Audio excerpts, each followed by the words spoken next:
매일 전해주는 따끈따끈한 경제 이슈와 기업 분석을 전달해드리는 8월 8일 목요일 데일리 마켓 모니터 시작하겠습니다. 첫 번째 이슈는 6월 경상수지 6년 9개월 만에 최대 흑자 122.6억 달러입니다. 우리나라의 경상수지가 6년 9개월 만에 최대 흑자 기록을 경신하였습니다. 수출이 반도체를 중심으로 9% 가까이 급증했지만 수입은 소비재를 중심으로 5% 넘게 감소한 여파인 것으로 나타났습니다. 한국은행이 7일 발표한 국제수지 잠정 통계에 따르면 지난 6월 경상수지는 122억 6천만 달러 흑자를 기록하였습니다. 지난 2017년 9월 이후 81개월 만에 가장 큰 규모의 월간 경상수지 흑자를 나타낸 것으로 알려졌습니다. 이는 6월 상품 수지가 114억 7천만 달러 흑자를 쓰면서 2020년 9월 이후 3년 9개월 만에 최대 흑자를 경신한 덕분으로 나타났습니다. 지난 6월 상품 수지를 자세히 살펴보면 수출이 588억 2천만 달러로 전년 동월 대비 8.7% 증가하였으며 특히 반도체 통관 수출이 50.4% 뛰었고 정보통신기기도 26.0% 급증하였습니다. 반면 수입은 1년 전보다 5.7% 감소한 473억 5천만 달러로 원자재와 자본재는 물론 소비재까지 감소세를 보인 것으로 나타났습니다. 두 번째 이슈는 공정위 쿠팡의 역대 최대 규모 과징금 1,628억 부과입니다. 공정거래위원회가 검색 순위를 조작해 소비자의 자체 브랜드 상품 구매를 유도했다며 쿠팡에 최종 1,628억 원의 과징금을 부과하였습니다. 이는 국내 유통업계에 부과된 과징금 중 역대 최대 규모입니다. 7일 공정위 심판관리실은 쿠팡의 공정거래법 위반 행위에 대한 제재 내용을 담은 의결서를 보낸 것으로 알려졌습니다. 의결서에는 검색 알고리즘 조작과 임직원 리뷰를 통해 PB 상품이 우수한 것처럼 소비자를 오인시키고 구매를 유도하는 행위를 중단하라는 시정명령이 담긴 것으로 알려졌습니다.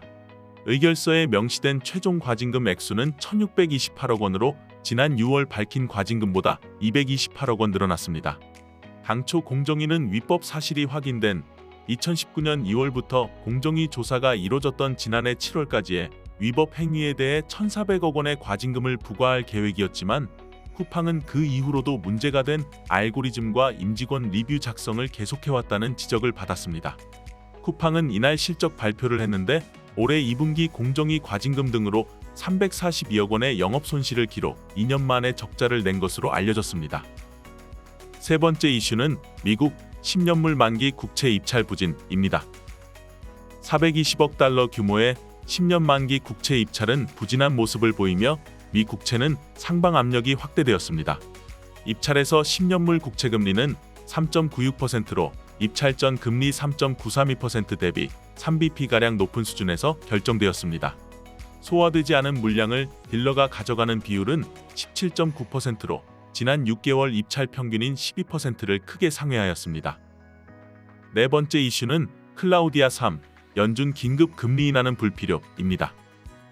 경기 침체 관련 지표인 참 법칙을 개발한 클라우디아 3 이코노미스는 연준이 긴급 금리 인하를 할 필요가 없다고 밝혔습니다.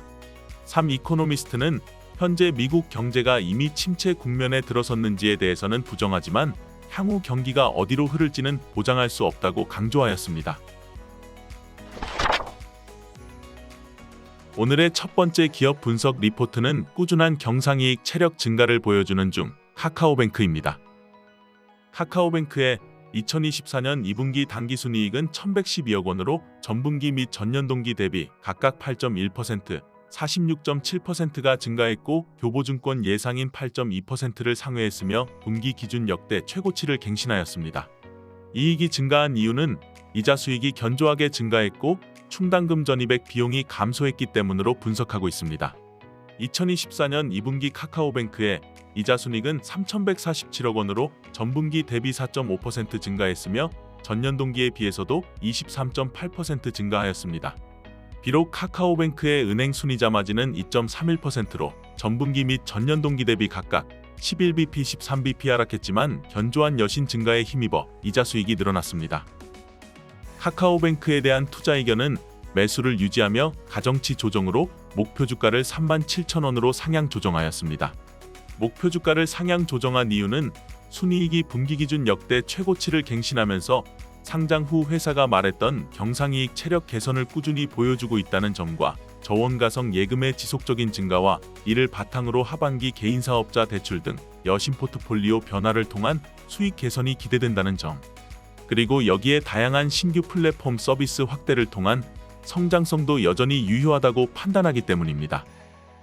두 번째 기업 분석 리포트는 장기적 관점의 대응이 필요 WCP입니다. WCP의 2024년 2분기 매출액은 전년 대비 53% 증가한 1,166억 원, 영업이익은 18억 원으로 영업이익은 컨센서스를 하회하였습니다. 각형 배터리의 견조한 수요로 매출액 호조, 유럽향 해상 운임 급증과 신규 코어 비용 및 신규 라인 시운전과 신규 직원 채용 비용 지속되며 아쉬운 수익성을 보였습니다. 당사는 WCP NDR을 진행하였는데요. 중장기적 동사의 비즈니스 강점이 점진적으로 부각될 것이라 전망하고 있습니다.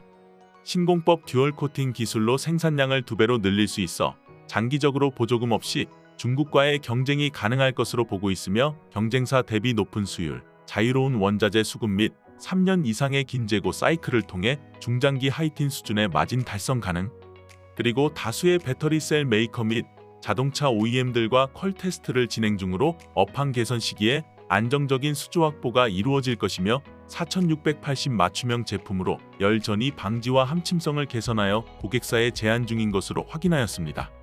WCP에 대한 투자 의견은 매수를 유지하며 최근 실적 부진 및 산업 내 밸류에이션 하락에 따라 목표 주가를 3만 원으로 하향 조정하였습니다.